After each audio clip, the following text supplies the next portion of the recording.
Yo, what's going on, guys? Maddie here from DCLblogger.com. In this video, I wanted to go through some blue chip investments, or in the sense of what they look like, in at least in the data sense of things.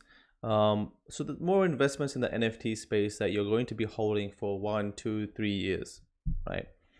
So we've seen a lot of flipping in the NFT world, and it happens all the time. There's nothing wrong with it. But obviously it creates some hype cycles, some very early bubbles. But how do you kind of spot what's here to stay? And I'm going to be going through a select few projects. These are not all the projects that I have on my radar. In fact, I'm probably missing a ton of projects across Ethereum, across Polkadot, across some other blockchains, Wax, etc., that I just don't have the time to really deep dive into. But just wanted to go through some of my mindset and what has proven to be kind of steady growth in the industry. So let's start with Axia Infinity. So Axia Infinity is a game, and I'm not sure if you guys have heard of it, if you guys have played it. Axia Infinity, YouTube. Let's quickly show you how this thing works. So it's kind of like this pet universe game where people can go in.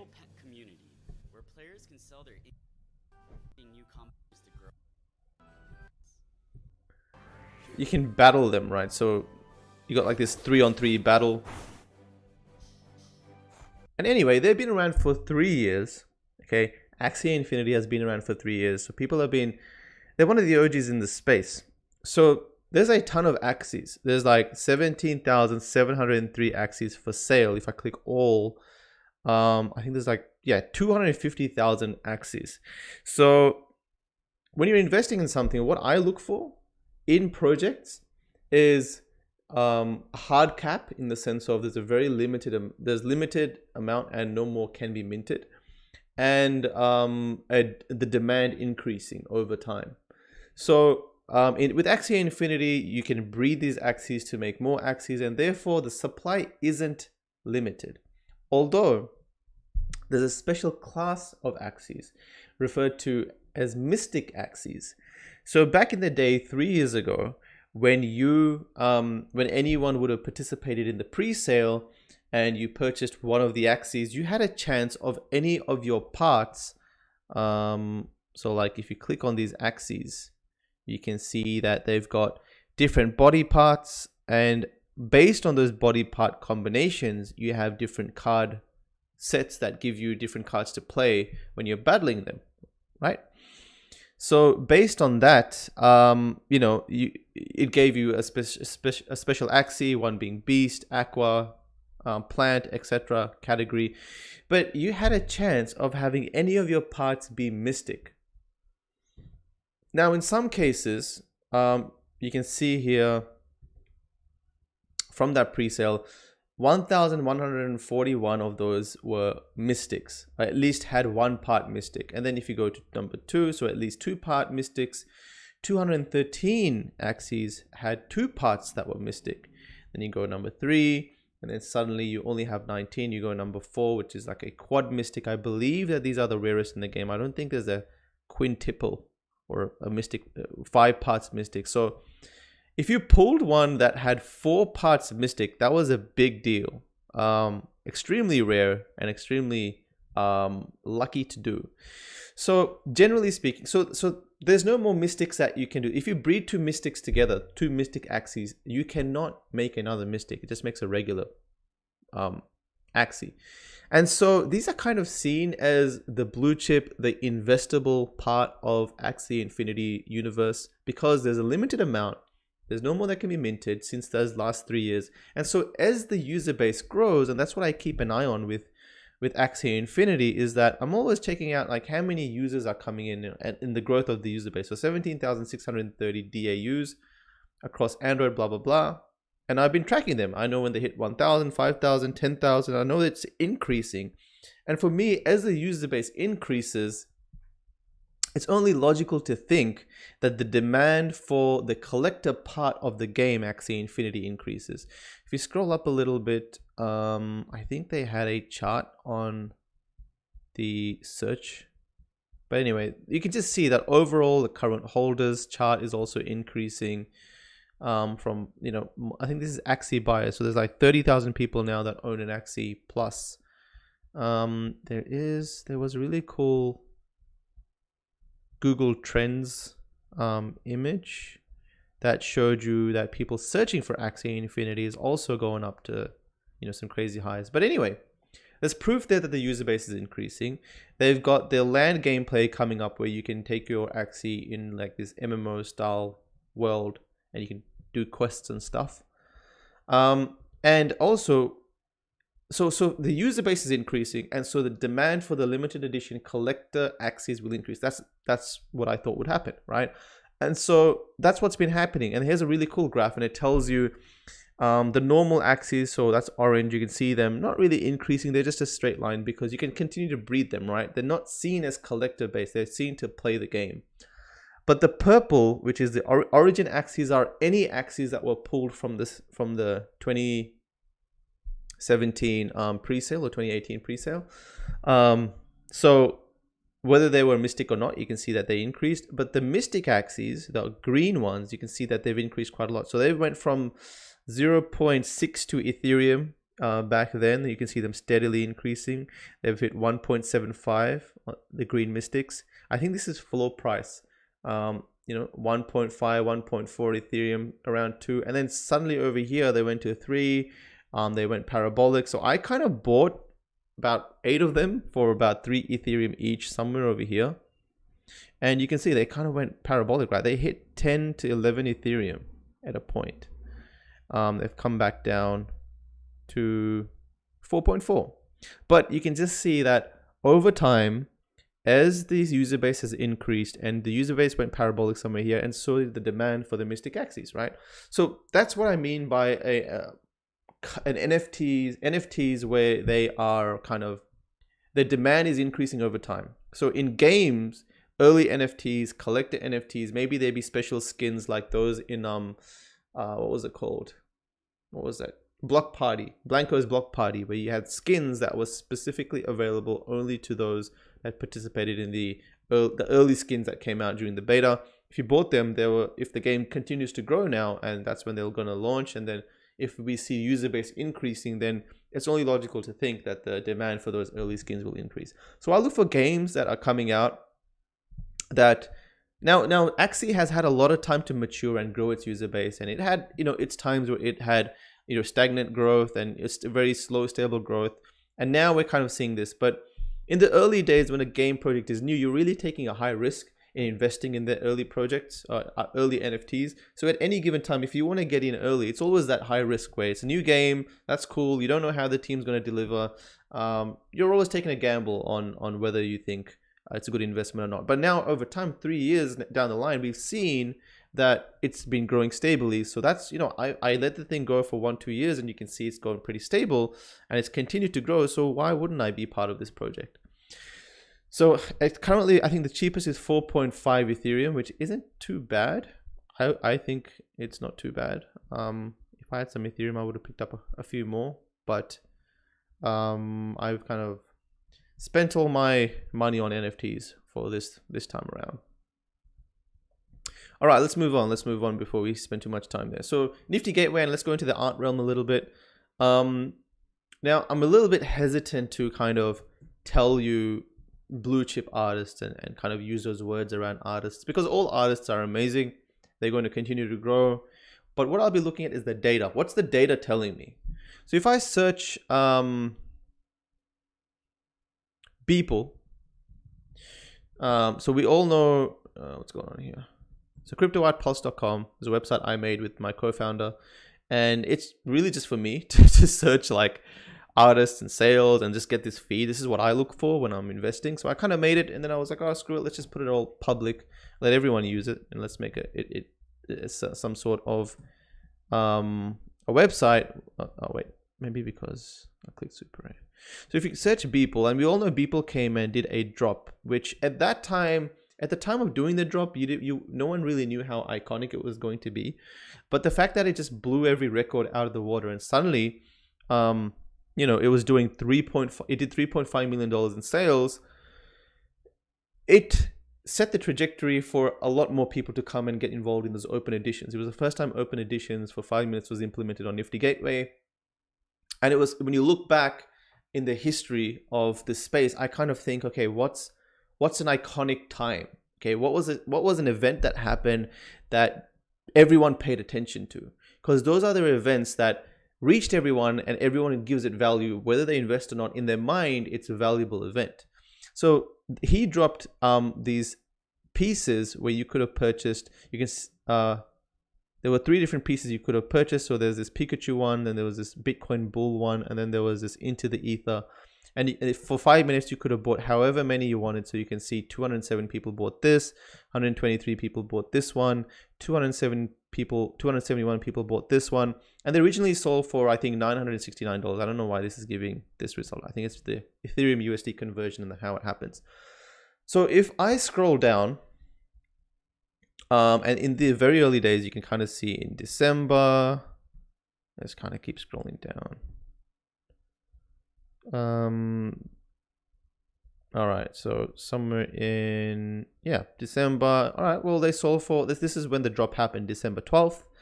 And then they started being flipped on the secondary market. So you can see some people were selling them back for $3,300.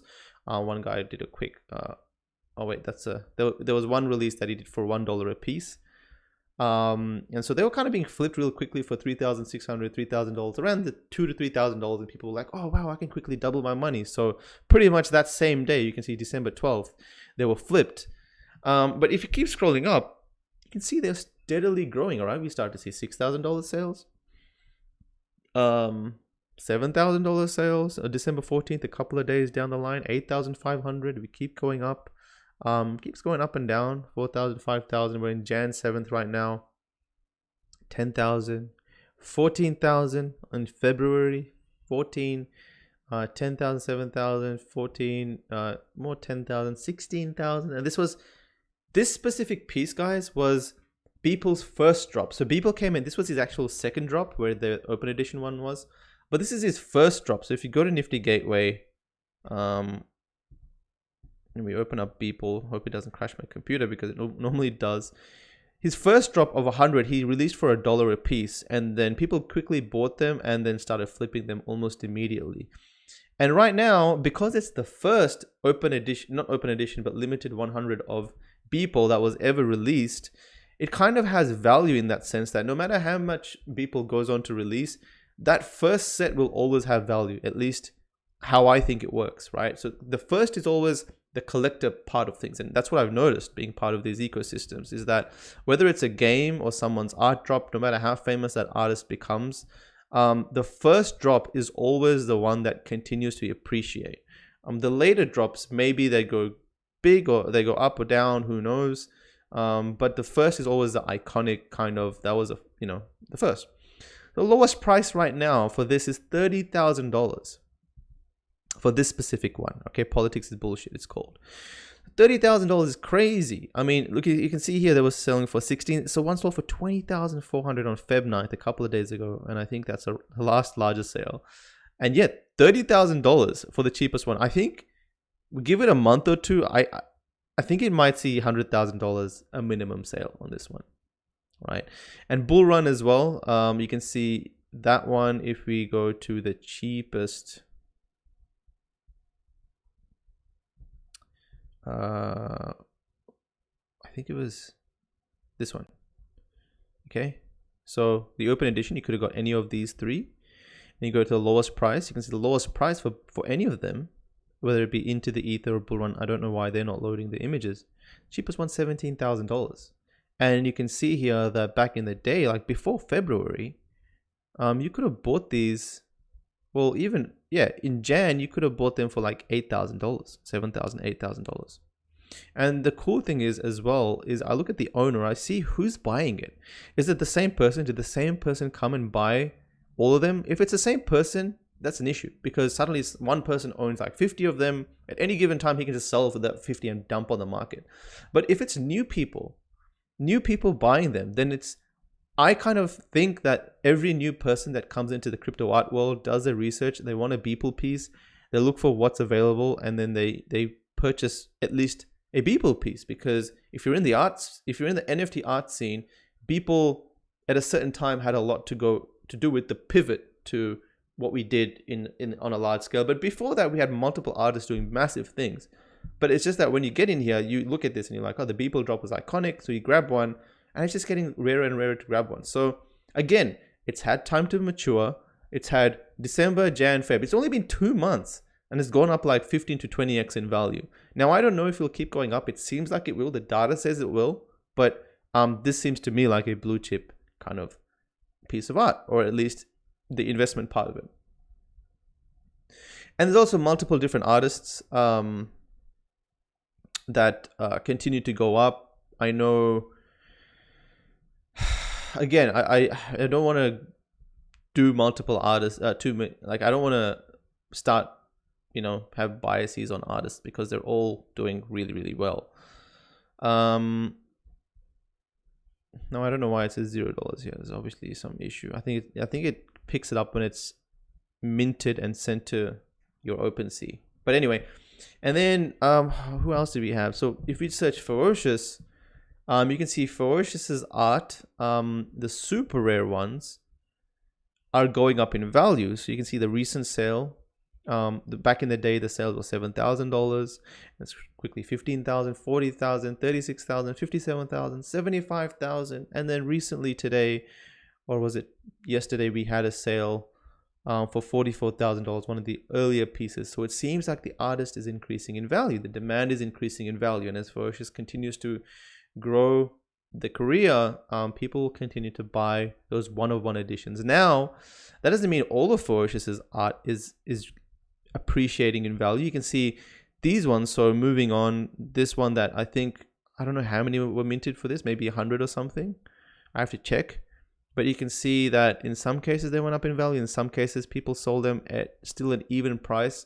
So if Ferocious continues to be, keep doing NFT things, then it's really the first. I kind of always bring it back to the first, right? The iconic ones, the ones that are rare and scarce, the one-of-ones. Maybe the first ever drop will be the most, valuable over time. And then you got big brands that came in. So OG came in, which I think, came in. Where are they? These guys? Okay, so OG Esports. This is the first time an esports for Dota, or an esports in general, came and did a drop.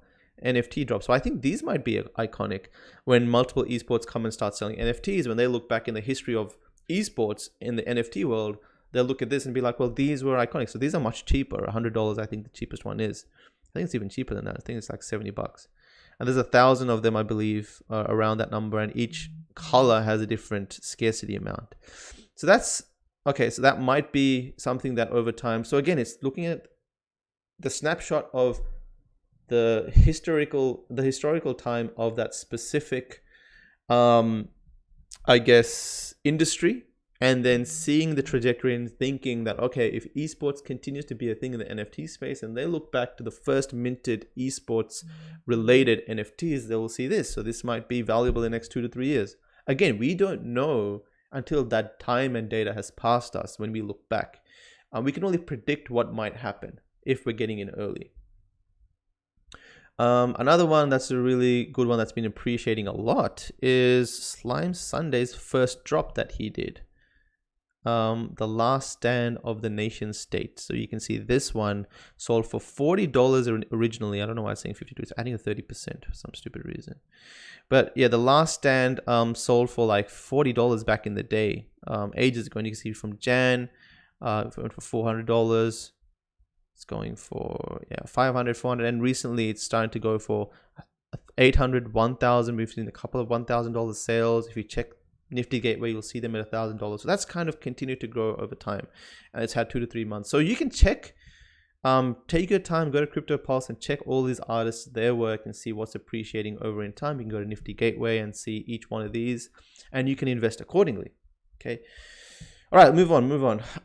Decentraland land, or virtual lands in general, and I think these are great because they will increase as the demand and the utility of that land increases. So I'm seeing Decentraland. I'm pretty involved in Decentraland if you haven't figured it out yet. I'm always in touch with them. I kind of want to know what's going on, what are they working on, what's building. But you can see they recently had Atari partnership. Atari's come in.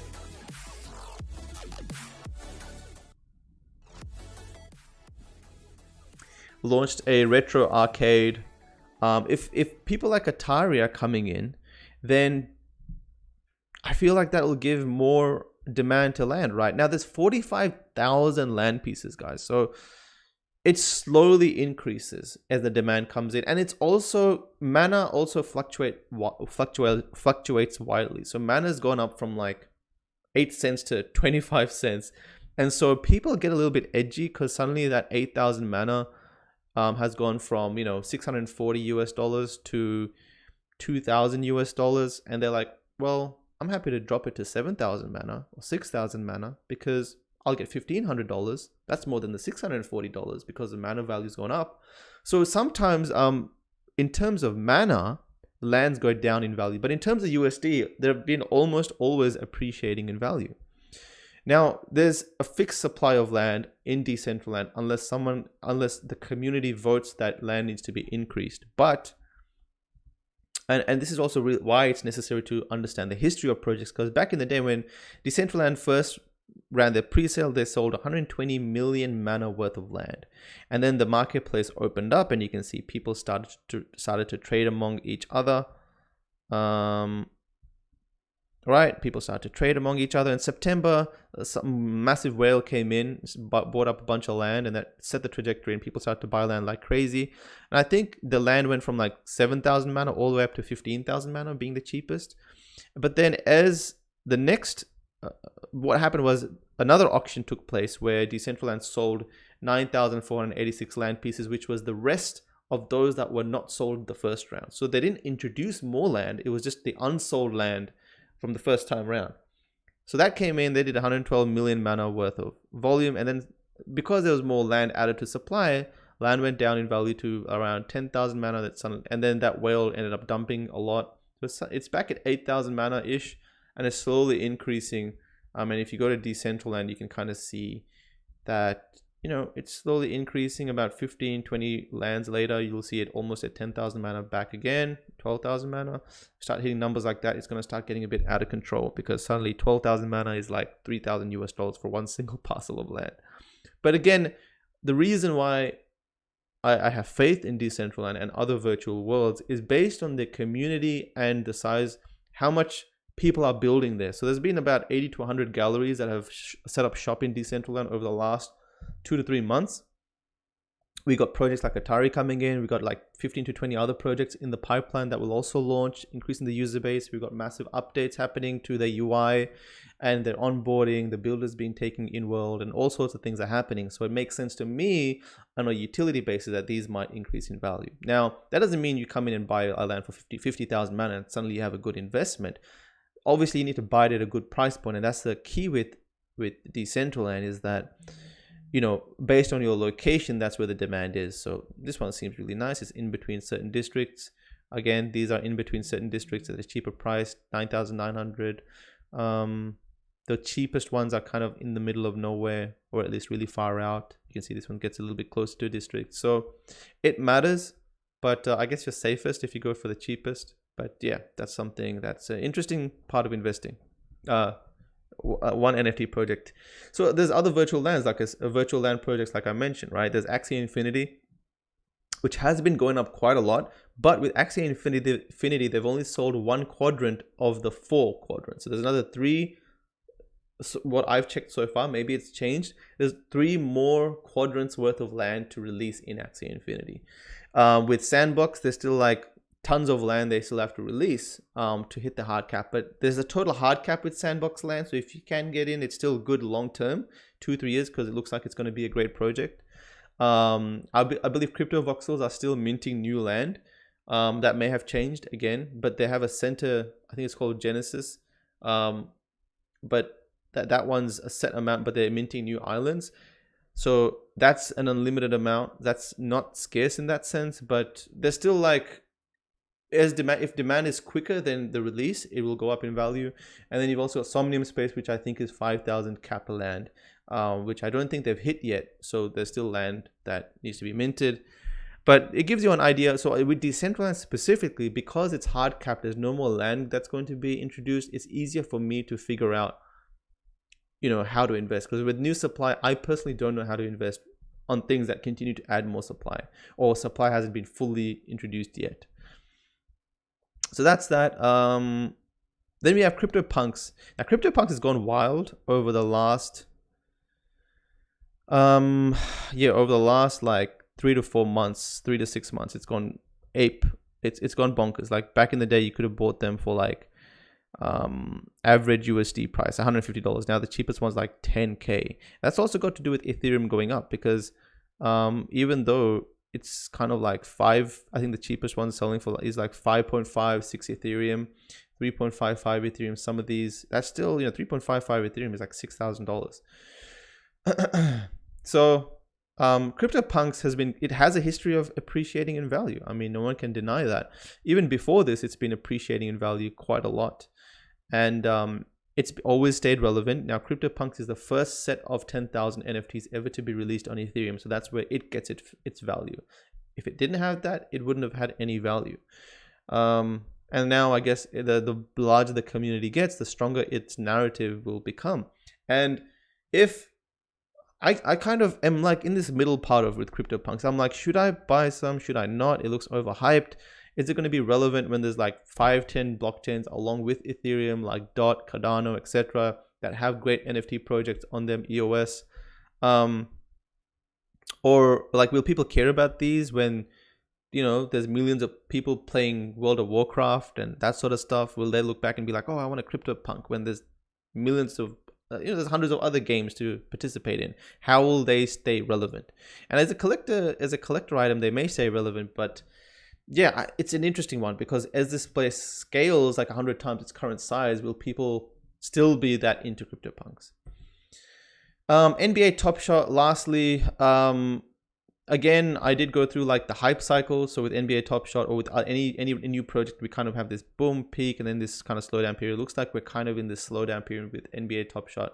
What I like about NBA Top Shot is, one, it's specifically working with the NBA brand, and they've also got some game and utility items coming soon. So bring your moments to the hard court and use your collection to supercharge your team, play against friends, blah blah blah. So your NFTs, which initially started as collector items, will become NFTs you can use in games. So if they continue to do that, then you could add utility to them. Now, it depends. Now, in this, it looks like the Series 1, the Cosmics, the Holos, or at least the Series 1, like the base set 1, seems to be the original one. So that's where I feel most comfortable buying. But it depends on my entry price. I'm not going to pay a premium for this. I'm not going to buy Top Shot moments for 20 times the price that they were during pre-sale. So there's a couple of examples, and also flows coming up next. Looks like they have, UFC coming up next, which might be a similar thing. Genie's coming up next, which might be a similar thing. So it gives you an idea which might. So again, Top Shot is kind of new. It's only 3 to 4 months old, maybe 5-6 months old, but it's appreciated in value quite a lot. Now, blue chip is, I guess, for me, something that's kind of stayed relevant even through 2 to 3 years as the industry is blown up. If you have stayed relevant through that sort of volatile period, then I kind of feel like that project has the legs to stay important. And that's why time always tells, like, for me, when and what is good. So even if I'm late to the party, like for Axia Infinity, I was 2 years late, I still got in at a price when it was confirmed that it was still going up in value. So for blue chip, whether it be art, etc., art's a little bit more accelerated. It takes some time, and it's also about the moment. So at the time of the pivotal moment, like a Beeple drop, or when Ferocious came to the scene, or like many other artists, there's Josie that did her thing, there's Coldy, there's Pack, there's so many artists. When they came, when they first released their art, you wouldn't have really known how big it would have got, right? So you can invest then. There's multiple artists to invest in that are new, or you can kind of wait till data tells you what to invest in, but you'll pay a premium, which is fine, because in the Beeple drop, I actually didn't buy it at the $969 or whatever that piece price was. The bull run, right? So these pieces, I actually didn't buy it for $1,000 a piece. I kind of waited, and it hit $5,000, and I was like, shit, I better buy one. So I bought two. I bought two at $5,000 a piece, and you can see now it's the cheapest is $16,000. But I waited for that demand to prove itself for me to buy, even though it was a massive artist coming through. But just gives you some examples of, I guess, the thinking or like what it might mean to wait it out, and how data kind of tells you what is here to stay. So I have like 3 or 4 of these, and who knows how big they can get. I have like 4 ferocious pieces. Maybe they're like $40,000-$50,000 each based on data. Who knows how big that will get. But again, like, I kind of wait, and I actually don't invest in many projects. I probably have about 4 projects I'm invested in, and then another maybe 4 to 5 artists that I've invested or purchased art from. So I don't buy across the spectrum. I'm kind of low risk, but when I do buy, it's kind of like historically it tells me that it's kind of here to stay, or at least they're here to stay. Now there's many artists that come in, do a drop and disappear. To me, it's important for an artist to stay in the space of NFTs and continue to grow their career, whether it's in NFTs or in the physical world, so that the demand in the collector base continues to grow. Because as an investment, purely as an investment, if there's no more demand, if the demand doesn't continue to increase for your pieces, then it goes down in value, right? It kind of turns to dust. So the demand needs to continue to increase. Now with games, it's the user base. With artists, it seems to be the collector base, and that needs to increase as the artist continues to grow their career. So any art drops that I see where it seems like the people are just coming and leaving, coming and doing a drop and then just leaving, for me, it's gonna just come and people can flip and it'll disappear. But those that seem to come and seem to be really involved in the space, network, do stuff with multiple projects outside of art, really integrate themselves, build galleries, you're like, oh, wait a second, these guys are building a career in the space. Then it starts to become a bit more interesting aspect of investment for me. So anyway, just some thoughts on blue chip investments, what they may look like. I'm going to follow this up with a Twitter thread. So if you don't like videos, you can read that. But yeah, I hope you guys learned a lot, and we'll cover something else soon in the NFT space, hopefully tomorrow or the day after. So peace.